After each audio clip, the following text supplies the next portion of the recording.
പ്രവർത്തകർ പാർട്ടി മാറുന്നത് പുതിയ കാര്യമൊന്നുമല്ല. പക്ഷെ കോൺഗ്രസിൽ നിന്ന് CPM-ൽ ചേർന്ന ഒരു നേതാവ് 5 ദിവസം തികയും മുമ്പ് തിരികെ കോൺഗ്രസിലെത്തി. പാലക്കാട് തച്ചമ്പാറ മണ്ഡലം പ്രസിഡന്റ് റിയാസ് തച്ചമ്പാറയാണ് 5 ദിവസത്തിനിടെ ഇടത്തോട്ടും വലത്തോട്ടും മലക്കം പറഞ്ഞത്.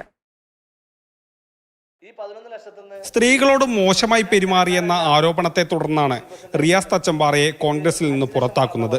പുറത്താക്കിയതിനു പിന്നാലെ റിയാസിനെ CPM പൊന്നാടയിട്ട് സ്വീകരിച്ചു.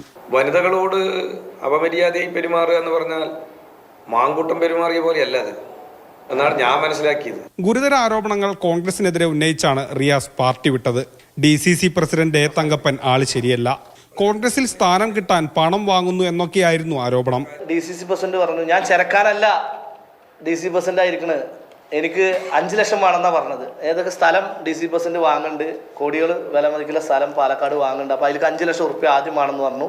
എന്നാൽ പിന്നീട് റിയാസ് തച്ചമ്പാറയ്ക്ക് കിടന്നിട്ട് ഉറക്കം വന്നില്ല. വല്ലാത്ത ഹൃദയവേദന. ഏതായാലും 5 ദിവസത്തിനിപ്പുറം ഒരു ചാട്ടം തിരികെ ചാടി കോൺഗ്രസിനൊപ്പം എത്തി.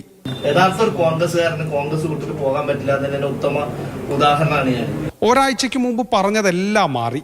അന്ന് DCC പ്രസിഡന്റ് എ തങ്കപ്പൻ വില്ലനാണെങ്കിൽ ഇന്ന് റിയാസിന് DCC പ്രസിഡന്റ് പിതൃതുല്യനാണ്. കോൺഗ്രസ് പാർട്ടിക്കാരനായ ഒരു കോൺഗ്രസ്സുകാരനോട് ക്ഷമിക്കാൻ കഴിയുന്ന ഒരു DCC പ്രസിഡന്റാണ് തങ്കപ്പേട്ടൻ എന്നുള്ള കാര്യത്തിൽ മാത്രം നിങ്ങളിത് മനസ്സിലാക്കും. അന്ന് പറഞ്ഞതെല്ലാം ബാഹ്യപ്രേരണ കൊണ്ടാണ്.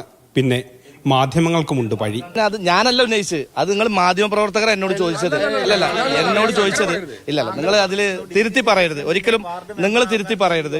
ഏതായാലും റിയാസ് തച്ചമ്പാറയ്ക്കെതിരായ നടപടിയിൽ മാറ്റമില്ലെന്ന് DCC പ്രസിഡന്റ് എ തങ്കപ്പൻ വ്യക്തമാക്കി. മാപ്പ് അപേക്ഷയായിട്ട് എന്നെ കാണാൻ വരുമ്പോൾ ഞാൻ ചവിട്ടി പുറത്താക്കുന്ന സംസാരം കോൺഗ്രസിനില്ല. ആ പരാതി തന്നതിന്റെ പേര് നടപടി ഇപ്പൊ അവിടെ തന്നെ ഉണ്ട്. മാതൃഭൂമി ന്യൂസ്, പാലക്കാട്.